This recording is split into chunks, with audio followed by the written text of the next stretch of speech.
ഒരു കുലുക്കവുമില്ലാതെ വളരെ കൂളായിട്ട് ചിരിച്ചുകൊണ്ട് ചായ കുടിക്കുന്ന രാഹുലിനെയാണ് നമ്മൾ ഇന്നലെ കണ്ടത്. രാഹുൽ പറഞ്ഞത് ഇനി പറയാനുള്ളതെല്ലാം കോടതിയിൽ പറയാം. മാധ്യമങ്ങൾ ഈ ഇത്രയും ദിവസവും അവർക്ക് പറയാനുള്ളതെല്ലാം പറഞ്ഞില്ലേ. സംഭാവന പിരിക്കാൻ പാടില്ലെന്ന് മാർക്സ് പറഞ്ഞിട്ടുണ്ടെന്ന് MA ബേബി. തൊട്ട് താഴെ പിന്നീടാണ് ബക്കറ്റ് കണ്ടുപിടിച്ചതെന്നുള്ള. മാർക്സിന്റെ കാലത്ത് ബക്കറ്റ് ഇല്ലായിരുന്നു, ബക്കറ്റുമില്ലായിരുന്നു, ബക്കറ്റ് പിരിവുമില്ലായിരുന്നു. സോബർണിയ, കഴിഞ്ഞ ദിവസം മുഖ്യമന്ത്രി വോട്ട് ചെയ്ത ശേഷം മാധ്യമങ്ങളോട് സംസാരിക്കുമ്പോൾ സ്ത്രീലമ്പടന്മാരാണ് കോൺഗ്രസ്സുകാരെ സ്ത്രീലമ്പടന്മാർ എന്ന ഒരു പരാമർശം നടത്തിയിട്ടുണ്ടായിരുന്നു. ഇപ്പൊ ഇത്തരം വാക്കുകളെല്ലാം പ്രയോഗിക്കുന്നത് കമ്മ്യൂണിസ്റ്റുകാർ പ്രയോഗിക്കുമ്പോൾ അത് നാട്ടുപ്രയോഗവും വേറുള്ളവർ പ്രയോഗിക്കുമ്പം അത് സമൂഹത്തിന് അത്യാപത്വമാണെന്ന രീതിയിലാണ് പൊതുവെ പ്രതികരണങ്ങൾ. സഭയിൽ തന്നെ പലതും അങ്ങനെ ഈ അടുത്ത് എന്തെല്ലാം സംഭവങ്ങളാണ്. അപ്പോൾ ഇതിൽ പറഞ്ഞിരിക്കുന്നത് കോൺഗ്രസിലെ സ്ത്രീലമ്പടന്മാർ എന്താണ് കാണിക്കുന്നത് എന്നാണ് മുഖ്യമന്ത്രി പറഞ്ഞത്. അത് ഇപ്പോ ഒരു വിവാദമായിട്ടുണ്ട്. അങ്ങനെ ആ ഒരു പരാമർശത്തെ കുറിച്ച് മാതൃഭൂമിയിൽ അത് അങ്ങനെ വിവാദമായി എന്ന രീതിയിൽ തന്നെയാണ് വാർത്ത കൊടുത്തിട്ടുള്ളത്. പരസ്യമായി പറയാൻ പറ്റുന്ന കാര്യമല്ല, ഈ പറയുന്ന കോൺഗ്രസിലെ പരസ്യമായി പറയാൻ പറ്റുന്ന കാര്യമല്ല എന്നാണ് പറഞ്ഞത്. ഇതിനേക്കാൾ പറയാൻ പറ്റാത്ത കാര്യങ്ങൾ നടന്നിട്ടുള്ള ഒരു പാർട്ടിയാണ് CPM. മുഖ്യമന്ത്രിയുടെ ഓഫീസ് ഉൾപ്പെടെ ഈ കൈകാര്യം ചെയ്യുന്നത് ഇത്തരം ആരോപണങ്ങൾ നേരിട്ടവർ തന്നെയാണ്. അത് ഈ മുഖ്യമന്ത്രി മറന്നു പോവുകയാണ്. ഇനി അത് ദേശാഭിമാനി അതെങ്ങനെയാ കൊടുത്തിരിക്കുന്നതെന്ന് പറയുമോ? ചേച്ചി, ഒന്നാമത്തെ കാര്യം, മനോരമയുടെ ഫ്രണ്ട് പേജിൽ ഈ ഒരു വാർത്ത കൊടുത്തിട്ടില്ല. പിന്നെ ദേശാഭിമാനിയുടെ ഫ്രണ്ട് പേജിൽ കൊടുത്തിട്ടുണ്ട്. ഹെഡിങ് ഇതാണ്: സ്ത്രീലമ്പടന്മാരെ ന്യായീകരിക്കരുത് മുഖ്യമന്ത്രി. പിന്നീട് ചേച്ചി പറഞ്ഞതുപോലെ ഒരു വിമർശനമായി അല്ലെങ്കിൽ മുഖ്യമന്ത്രി വിമർശിക്കുന്ന തലത്തിലേക്കല്ല ഈ വാർത്ത ദേശാഭിമാനി കൊടുത്തിരിക്കുന്നത്.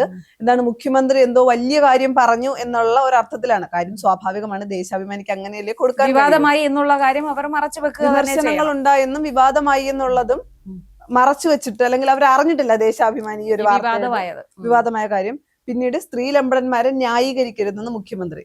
അപ്പൊ മുഖ്യമന്ത്രി ഒരു ആത്മപരിശോധന നടത്തുന്നത് ഈ വിഷയത്തിൽ നല്ലതായിരിക്കും. പിന്നെ അടുത്തതായിട്ട് VC വരും. ഇന്നലെ മെയിൻ വാർത്തയായിരുന്നു VC വരും ഇനി കോടതി വഴി. അപ്പൊ ഈ സർക്കാരും ഗവർണറും തമ്മിലുള്ള ആ തർക്കം ഇങ്ങനെ നിലനിൽക്കുന്നത് കൊണ്ട് തന്നെ അത് സുപ്രീം കോടതി തീരുമാനിച്ചോളും. ഇനി അതിന്റെ കാര്യത്തിൽ ഇനി ഇവരാരും ടെൻഷൻ അടിക്കണ്ട എന്നാണ് പറയുന്നത്. മനോരമയില് VC നിയമനം ഏറ്റെടുത്തു സുപ്രീം കോടതി. ശരി, ഞങ്ങൾ തീരുമാനിക്കാം. കാരണം എന്താണ്, എത്ര ചർച്ചകൾ നടത്തിയിട്ടും ഒരു തീരുമാനത്തിലെത്താൻ കഴിഞ്ഞില്ല.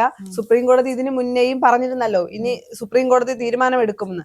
ആ സാഹചര്യത്തിലായിരുന്നല്ലോ ചർച്ച. ഇന്നലത്തെ ചർച്ചയും പാളിയ സ്ഥിതിക്ക് ഇനി തീരുമാനം സുപ്രീം കോടതി എടുക്കുമെന്നാണ് പറയുന്നത്. ഇനി മലയാള മനോരമയിലുള്ളത് രണ്ടാം ഘട്ട വോട്ടെടുപ്പ് ഇന്നലെ നടന്നതാണ്. വോട്ടെടുപ്പ് പൂർണ്ണം, വിധി എഴുതി ജനം. അവിടെയും ആ വാർത്തയിലും കൊടുത്തിരിക്കുന്ന ഹെഡിങ് എന്ന് പറയുന്നത് ശരി, ഞങ്ങൾ തീരുമാനിച്ചു. അത് ജനങ്ങളുടെ പോയിന്റിൽ നിന്നാണ് കൊടുത്തിരിക്കുന്നത്. ശരി, ഞങ്ങൾ തീരുമാനിച്ചു. പിന്നെ അതിന്റെ അകത്ത് പറയുന്നത് പോലെ നാളെയാണ് ഇനി വിധി വരാൻ. വോട്ടെണ്ണൽ നാളെ രാവിലെ 8 മണി മുതൽ എന്ന് പറഞ്ഞാൽ അതിന്റെ ഡീറ്റെയിൽസ് എല്ലാം ഇതിന്റെ രണ്ടാമത്തെ പേജിൽ മാതൃഭൂമി കൊടുത്തിട്ടുണ്ട്. പിന്നെ അതുപോലെ നടിയെ ആക്രമിച്ച കേസിന്റെ ശിക്ഷാവിധി ഇന്ന്. ചിലപ്പോ ഇപ്പോ അതിന്റെ വിധി വരാറായിട്ടുണ്ടാവും. അത് കേരളം ഉറ്റുനോക്കുന്ന ഒരു വാർത്ത തന്നെയാണ് അത്. പിന്നെ ഒന്നുള്ളത് മലയാള മനോരമയിലെ ഫ്രണ്ട് പേജിലാണ് ഇത് രണ്ടാമത്തെ പേജിലാണ് കൊടുത്തിരിക്കുന്നത്. പിന്നെ അന്താരാഷ്ട്ര ചലച്ചിത്രോത്സവം ഇന്ന് തിരിതെളിയുന്നു. അത് മനോരമയിലും ഫ്രണ്ടില് തിരുവനന്തപുരം ഇനി വരുന്ന 10 നാളുകൾ തിരുവനന്തപുരത്ത് ഇനി ആഘോഷത്തിന്റെ രാവുകൾ തന്നെയാണ്. പിന്നെ കൊച്ചിക്ക് ഇനി ബിനാലെ ദിനങ്ങൾ എന്ന് പറഞ്ഞിട്ടുണ്ട്. കലയുടെ വിസ്മയ ലോകം കൊച്ചിയിൽ ഇന്ന് തിരശീല നീക്കും. വൈകിട്ട് 5:30 ഫോർട്ട് കൊച്ചി പരേഡ് ഗ്രൗണ്ടിൽ മുഖ്യമന്ത്രി പിണറായി വിജയൻ കൊച്ചി മുസിരീസ് ബിനാലെ ഉദ്ഘാടനം ചെയ്യും എന്ന് പറഞ്ഞിട്ടുണ്ട്. മനോരമയിൽ കൊടുത്തിരിക്കുന്നത് കാതോരം വാക്ക്. 2025 വാക്ക് കണ്ടെത്താം മനോരമയ്ക്കൊപ്പം. അത് മനോരമയുടെ ഒരു സ്പെഷ്യൽ പ്രോഗ്രാം ആണ്. അതിന്റെ ഒരു കാർഡും ഫ്രണ്ട് പേജിൽ തന്നെ കൊടുത്തിട്ടുണ്ട്.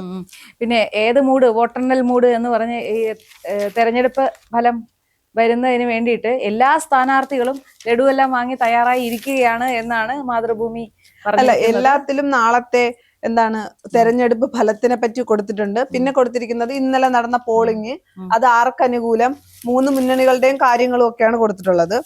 പിന്നീട് 6ാമത്തെ പേജിൽ കൊടുത്തിരിക്കുന്നത് രാഹുൽ പൊങ്ങി വോട്ട് ചെയ്തു എന്നാണ് മലയാള മനോരമ കൊടുത്തിരിക്കുന്നത്. ഇതേ വാർത്ത മാതൃഭൂമിയിൽ രാഹുൽ മങ്കൂട്ടത്തിൽ പാലക്കാട് വോട്ട് ചെയ്തു. 13 നാൾ കാണാമറയത്ത് വോട്ട് ചെയ്ത ശേഷം യാക്കരയിലെ സ്വകാര്യ ആശുപത്രിയുടെ ക്യാന്റീനു മുന്നിൽ മാധ്യമപ്രവർത്തകരുടെ ചോദ്യങ്ങൾ ശ്രദ്ധിക്കാതെ ചായ കുടിക്കുന്ന രാഹുൽ മങ്കൂട്ടത്തിൽ MLA.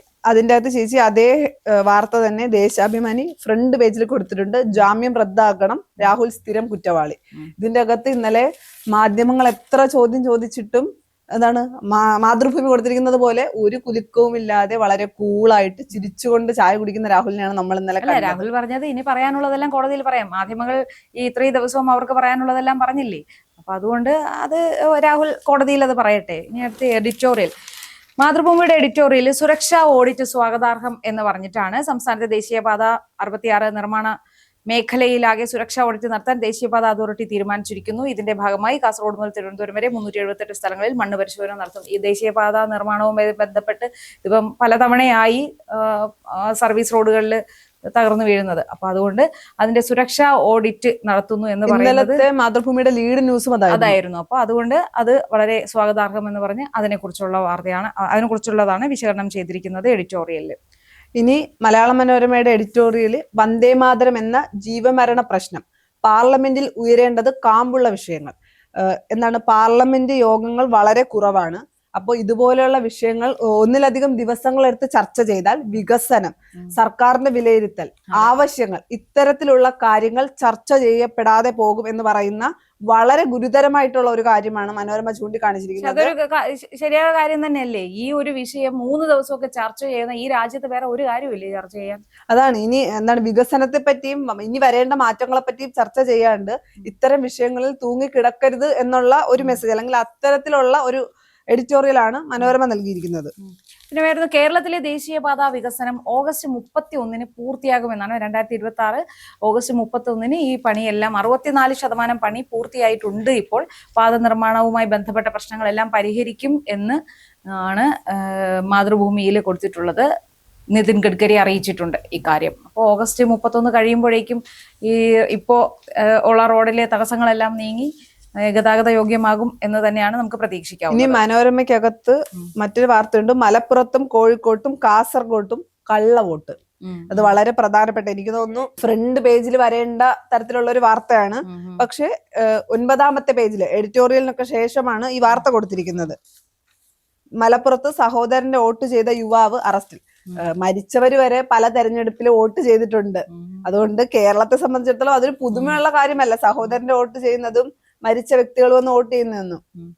പിന്നെ 15 വർഷത്തെ ഏറ്റവും കുറഞ്ഞ പോളിംഗ് എന്ന് മാതൃഭൂമി കൊടുത്തിട്ടുണ്ട്. 7 ജില്ലകൾ കൂടി വിധി എഴുതിയതോടെ സംസ്ഥാനത്തെ തദ്ദേശ സ്ഥാപനങ്ങളിലേക്കുള്ള തെരഞ്ഞെടുപ്പ് പൂർത്തിയായി. ശനിയാഴ്ച ജനവിധി അറിയാം. കഴിഞ്ഞ 15 വർഷത്തെ തദ്ദേശ തെരഞ്ഞെടുപ്പിനിടയിൽ ഏറ്റവും കുറഞ്ഞ പോളിംഗ് ആണ് ഇത്തവണ രേഖപ്പെടുത്തിയതെന്നാണ് പറയുന്നത്. അത്രയധികം, കാരണം എനിക്ക് തോന്നുന്നത് നോട്ട ഇല്ലാത്തത് കൊണ്ടായിരിക്കാം ഇത്രയും പോളിംഗ് കുറഞ്ഞത്. അല്ലെങ്കിൽ കുറച്ച് ഈ നോട്ടയ്ക്ക് കുത്താൻ വേണ്ടി കുറച്ച് പേരുണ്ടാവും. അതുകൊണ്ട് അപ്പൊ അതായിരിക്കും കുറഞ്ഞിട്ടുണ്ടാവുക എന്ന് കരുതുന്നു. പക്ഷെ കള്ളവോട്ടിന്റെ ഒരു വാർത്ത ഫ്രണ്ട് പേജിൽ തന്നെ മനോരമ കൊടുത്തിട്ടുണ്ട്. പക്ഷെ അതൊരു ചെറിയ കോളമാണ്. ഈ ഇലക്ഷന്റെ ഇന്നലത്തെ നടന്ന 2ാം ഘട്ട തെരഞ്ഞെടുപ്പിന്റെ മൊത്തത്തിലുള്ള വാർത്തയിലാണ് വളരെ ചെറിയ കോളത്തിൽ 3 ജില്ലകളിൽ കള്ളവോട്ട് പിടിച്ചു. പിന്നെ രാഹുൽ ഈശ്വർ വീണ്ടും റിമാൻഡിൽ എന്ന് പറഞ്ഞിട്ടുള്ള വാർത്ത കൊടുത്തു. മൊബൈൽ ഫോണും ലാപ്ടോപ്പിന്റെ പാസ്വേഡും നൽകിയില്ല. അതിജീവിതയെ സമൂഹ മാധ്യമങ്ങളിൽ അപമാനിച്ച കേസിൽ അറസ്റ്റിലായ രാഹുൽ ഈശ്വറിനെ തെളിവെടുപ്പിന് ശേഷം വീണ്ടും ജയിലിൽ എത്തിച്ചു. പിന്നെ ഇതിന്റെ അകത്ത് എന്താണ് ഒരു കാർട്ടൂൺ കോളം മനോരമയുടെ കുഞ്ചുകുറുപ്പിൽ പറയുന്നത്, സംഭാവന പിരിക്കാൻ പാടില്ലെന്ന് മാർക്സ് പറഞ്ഞിട്ടുണ്ടെന്ന് MA ബേബി. തൊട്ട് താഴെ പിന്നീടാണ് ബക്കറ്റ് കണ്ടുപിടിച്ചതെന്നുള്ള. മാർക്സിന്റെ കാലത്ത് ബക്കറ്റ് ഇല്ലായിരുന്നു, ബക്കറ്റുമില്ലായിരുന്നു, ബക്കറ്റ് പിരിവുമില്ലായിരുന്നു. US പലിശ ഇളവ് കുറഞ്ഞു പോയി, വിമർശനവുമായി ട്രംപ് വീണ്ടും. അങ്ങനെ ഒരു വാർത്ത കൊടുത്തിട്ടുണ്ട്. അമേരിക്കയിൽ അടിസ്ഥാന പലിശയിലെ ഇളവ് 0.5% ഒതുങ്ങിപ്പോയെന്നും 0.5% വേണ്ടതായിരുന്നു എന്നും വിമർശിച്ച് US പ്രസിഡന്റ് ഡൊണാൾഡ് ട്രംപ് വീണ്ടും. ഇപ്പോഴത്തെ നിരക്ക് ഇളവ് വളരെ കുറവാണെന്നാണ് അദ്ദേഹം പറയുന്നത്. US കേന്ദ്ര ബാങ്കായ ഫെഡിന്റെ നിരക്ക് ലോകത്തിൽ ഏറ്റവും കുറഞ്ഞതാകണമെന്നും അദ്ദേഹം അഭിപ്രായപ്പെട്ടു. പിന്നെ മനോരമയുടെ ഒരു വാർത്ത, തരംഗമില്ലേ, പോളിംഗ് നിരക്ക് കുതിക്കാത്തത് നൽകുന്ന സൂചന എന്ത്, ശതമാനം ഉയർന്നില്ലെങ്കിലും വോട്ട് ചെയ്തവരുടെ എണ്ണം കൂടിയിട്ടുണ്ട് എന്ന് പറഞ്ഞിട്ട് ഒരു വിശകലനം. കഴിഞ്ഞ തെരഞ്ഞെടുപ്പുകളെ വെച്ചും 1995 തെരഞ്ഞെടുപ്പ് മുതൽ 2025 നടന്ന തെരഞ്ഞെടുപ്പുകളുടെ ഒരു വിശകലനം കൊടുത്തിട്ടുണ്ട്. പിന്നെ മറ്റൊന്ന്, തായ്ലൻഡിൽ ലുലു ഗ്രൂപ്പിന്റെ ഭക്ഷ്യ സംസ്കരണ ലോജിസ്റ്റിക് കേന്ദ്രം എന്ന് പറഞ്ഞിട്ടൊരു വാർത്ത. കിഴക്കൻ ഏഷ്യൻ മേഖലയിൽ സാന്നിധ്യം ശക്തമാക്കുന്നതിന്റെ ഭാഗമായി ബാങ്കോക്കിൽ ലുലു ഗ്രൂപ്പിന്റെ അനുബന്ധ സ്ഥാപനമായ മെയ് എക്സ്പോർട്സിന്റെ ഓഫീസും ലോജിസ്റ്റിക് ഹബും. അത് നമുക്ക് പ്രത്യേകിച്ച് മലയാളികൾക്ക് അഭിമാനിക്കാവുന്ന ഒരു കാര്യമായിട്ടാണ് എനിക്ക് തോന്നുന്നത്. ഒരു മലയാളി ഒരു ബിസിനസ് സാമ്രാജ്യം അത് ലോകമൊട്ടുക്കും വ്യാപിക്കുമ്പോൾ നമുക്കും അത് അഭിമാനിക്കാം. പിന്നെ എന്താണ്, രൂപ റെക്കോർഡ് താഴ്ചയിൽ എന്നൊരു വാർത്തയുമുണ്ട്. വിദേശ നാണ്യ വിപണിയിൽ ഡോളറിനെതിരെ രൂപയുടെ വിലയിടിവ് തുടരുകയാണ്. വ്യാഴാഴ്ച വ്യാപാരത്തിനിടെ 54 പൈസ കൂപ്പുകുത്തി ഒരവസരത്തിൽ 90.48 എന്ന നില വരെ എത്തി ഇന്ത്യൻ കറൻസി. അതായത് $1 90.48 രൂപ നൽകണം. യൂട്യൂബർമാരെല്ലാം ഈ വാർത്ത ശ്രദ്ധിച്ച് കേൾക്കേണ്ടതാണ്. ഡോളറിന്റെ വിനിമയ നിരക്ക്. വേറൊന്നുണ്ട്, മെസ്സി നാളെ കൊൽക്കത്തയിൽ. എന്തായാലും കേരളത്തിലല്ലല്ലോ ചേച്ചി. കേരളത്തിലല്ല, എന്നാലും അത് കൊള്ളാലോ. Welcome to city of joy. അതാ കൊൽക്കത്ത. കൊൽക്കത്ത ആനന്ദത്തിന്റെ നഗരം. ശനിയാഴ്ച ആഘോഷത്തിന്റെ ആൾക്കടലാകും. ലോക ഫുട്ബോളിലെ ഏറ്റവും മൂല്യമേറിയ താരങ്ങളിൽ ഒരാളായ സാക്ഷാൽ ലയണൽ മെസ്സിയും സംഘവും ശനിയാഴ്ച കൊൽക്കത്തയുടെ മണ്ണിൽ പറന്നിറങ്ങാം. അപ്പൊ ഇനി ഇവർക്ക് അത് പറയാം, കേരളത്തിൽ വന്നില്ലെങ്കിലും കൊൽക്കത്തയിൽ വന്നു എന്ന് പറയുമായിരിക്കും ന്യായീകരണ തൊഴിലാളികൾ. പിന്നെ ശബരിമല സ്വർണ്ണക്കടത്ത് അന്വേഷണത്തിന് വെല്ലുവിളികൾ ഏറെ എന്നാണ് പറയുന്നത്. ശബരിമല സ്വർണ്ണക്കടത്ത് കേസിൽ തദ്ദേശ തെരഞ്ഞെടുപ്പിനിടെ അറസ്റ്റും വിവാദങ്ങളും ഒഴിവാക്കി നിശബ്ദമായിരുന്ന അന്വേഷണ സംഘത്തിന് ഇനി തിരക്കിന്റെ നാളുകൾ. ഹൈക്കോടതി അനുവദിച്ച 6 ആഴ്ച സമയപരിധിക്കുള്ളിൽ ഉന്നതരിലേക്ക് അടക്കം അന്വേഷണം എത്തേണ്ടത്. തദ്ദേശ തെരഞ്ഞെടുപ്പുമായി ബന്ധപ്പെട്ട് കഴിഞ്ഞിട്ട് ഇനി എന്താണ് അന്വേഷണം ഊർജിതമാക്കാൻ നന്നേ പറഞ്ഞിരുന്നല്ലോ. പക്ഷെ കോടതി കൊടുത്ത സമയപരിധിയിൽ നീട്ടിയിട്ടില്ലല്ലോ. അപ്പൊ ആ സമയത്തിനുള്ളിൽ അവർ അത് അന്വേഷണം പൂർത്തിയാക്കി കൊടുക്കുക തന്നെ. ഇതിനിടയ്ക്ക് കോൺഗ്രസ് ആണ് തോന്നുന്നു ആവശ്യപ്പെട്ടു, സ്വതന്ത്ര ഏജൻസിയെ കൊണ്ട് ഇത് അന്വേഷിപ്പിക്കണമെന്ന് പ്രതിപക്ഷം ആവശ്യപ്പെടുന്നുണ്ട്. കാരണം ഈ സ്പെഷ്യൽ ഇൻവെസ്റ്റിഗേഷൻ ടീം ആണെങ്കിലും അവരെ നിയന്ത്രിക്കുന്നത് ആഭ്യന്തര വകുപ്പാണ് എന്നിരിക്കുന്നത് കൊണ്ടാണ് അങ്ങനെ ഒരു ആവശ്യം മുന്നിൽ വെക്കുന്നത്. എന്തായാലും വരും ദിവസങ്ങളിൽ നമുക്ക് കാത്തിരിക്കാം ശബരിമല സ്വർണ്ണ കള്ളക്കടത്ത് കേസ് എങ്ങനെ ഏതുവരെ എത്തുമെന്ന്. ഇനി മറ്റെന്തൊക്കെ വിവാദങ്ങളാണ് അല്ലെങ്കിൽ വിവാദപരമായ പരാമർശങ്ങളാണ് മുന്നണിയിലെ നേതാക്കൾ പറയാൻ പോകുന്നതെന്നും കണ്ടറിയാം.